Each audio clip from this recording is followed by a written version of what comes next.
And welcome back. I'm your host, Dr. Bob Lee. As we prepare for the upcoming holiday season, our next guests join us to make sure we do not forget about the many seniors in our community. Andrea-Wang Castaneda is here with Natalie Silva.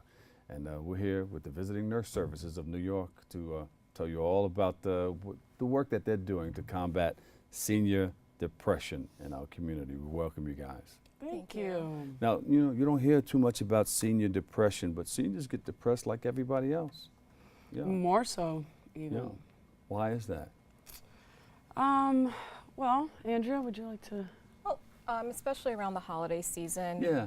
We struggle here in the 5 boroughs with transportation. It's getting darker earlier. The weather starts to change, and it really limits our seniors from pursuing activities that they would normally when the weather's a little bit better. So going to the senior center might be a little bit more difficult. Making it out to medical appointments is extremely difficult for many of our seniors with limited physical abilities. So a lot of them have to stay indoors maybe sometimes, especially if the weather's bad. Especially once the weather starts to turn. And then you guys go visit them at their homes? So essentially, our programs we're from the in-home geriatric mental health program, and I'm from the Geriatric Mental Health Initiative Program. From Visiting Nurse Services of New York. So we are the nonprofit sector of Visiting Nurse, and what we do is provide free supportive counseling, assessments, and mental health services for seniors over 60 who reside in the Bronx. Oh, Yeah, I think important to repeat what she said about it's grant funded by the New York City Department of Health and Mental Hygiene, as well as the City Council, which basically means it's free, no insurance required, which is pretty cool and special because you don't find that often. They don't have that in other areas. And when we actually say free of charge, it really is. We don't request insurance information to provide our services directly. That's great. How can you tell if a senior is depressed or needs help with depression? When we go in the home, we provide a comprehensive assessment. So a lot of questions are asked, but some of the signs that we look for immediately have there been changes in appetite, sleeping patterns, low mood, low affect. If they show that they're having, little to no interest in getting involved and doing things that they normally do, those are big signs to look for. And they're depressed if it lasts more than 2 weeks, 3 weeks? It's usually depression if it's lasting more than 2 weeks consecutively. Yeah. I mean, we all feel sad and blue every once in a while, but it's when there's a pattern it's when we really request that our seniors get assistance. So then what happens after that if you upon finding out that someone's depressed? So I'll describe my program a little bit. It's for homebound seniors, 55 and up. So actually not seniors, older adults, 55 years of age and up. And they have to be homebound. And so we go in and we assess. And my program provides long-term counseling, supportive counseling and therapy. So basically, it's sort of open-ended. It involves a lot of talk therapy, and we go from there. They can set goals if they want to work on, or we can just kind of take it week by week. And Andrew's is a little bit different, right? Mine is a little bit different. We're 6 to 8 weeks short-term supportive counseling, and my program doesn't require our seniors to actually be homebound, which is a nice change, especially in the wintertime. We get the most of our referrals around this time of the season because individuals who are usually very active may need short-term supportive services only during this time of the year. So you mentioned referrals. Somebody has to call you and let you know that there's a problem somewhere. Our referrals can come from anywhere. We do self-referrals, so our seniors can call directly and say that I would like services.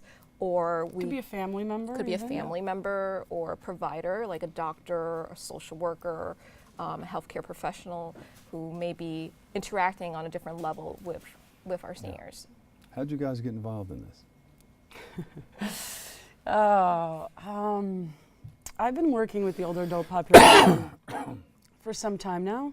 I actually started out in doing hospice work, and then my path has sort of led me to this. And I love the one-on-one clinical work with older adults. From hospice to? Yeah. Wow. It's Similar. You would not think it is, but it is because it's Yeah. still older adults that all have similar problems, and it's a lot of. It's something that you just love to do. You love to help seniors. Yes. Yeah. I mean, I do. I can't speak for Yes. her, but Yeah. Well, I can tell that both of you guys love working with seniors. Yes. I would love working with people.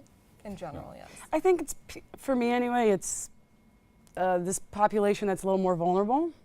For me, it's people that can't leave their homes, and some of them don't have anyone coming in to check up on Yeah, them. yeah. You know, so even just But having they an have extra, you guys. yeah, having an And extra we- set of eyes to And in most see things. situations, we may be the only person they see. Yeah. Yeah. Yeah. So, did you ever think about dog therapy? I mean, you hear a lot of stories about, seniors. They putting do a that at smile on nursing their face homes with a lot. dogs. Nursing Yeah. homes get the opportunity. It depends on the contracts that they have, the permits relating to the risk and responsibilities of having a pet on site. But Mhm. there is a lot of research that indicates that having a pet will prolong life and Yeah, reduce yeah. cardiovascular Oh, issues. good, good. Well, we thank you guys for the services that you guys are providing. It's a special thing. Not everybody can do what you guys can do. Thank you. Thank you. Yeah, yeah. So we continue to applaud you in this Thank you day very of much. or this time of Thanksgiving. We give thanks to you guys. Thank you for your service. Where can we go for more information on what you guys are doing? You can contact us directly. Our Mhm. number is 718-536-3225. And it's usually one of us who takes the referrals. Oh, So okay, it's yeah. direct service. All right. All right, we're going to be calling you now. What you see is what you get. We need help. Especially this time of Thanksgiving. You're right. A lot of people, you don't even have to be a senior. Depression sets in, for one reason or another. You mentioned a couple of them.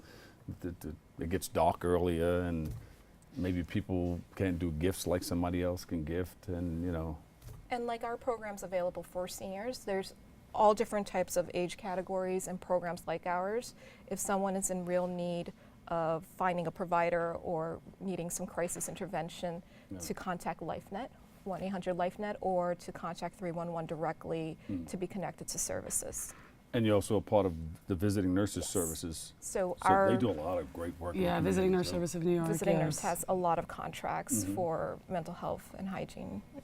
That's great. All right, give us your website one more time.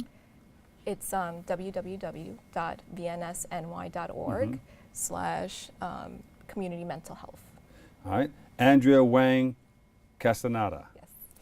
and Natalie Silva. Yeah. We thank you guys so much. We praise you. Thank you. Thank Thank you. you. All right.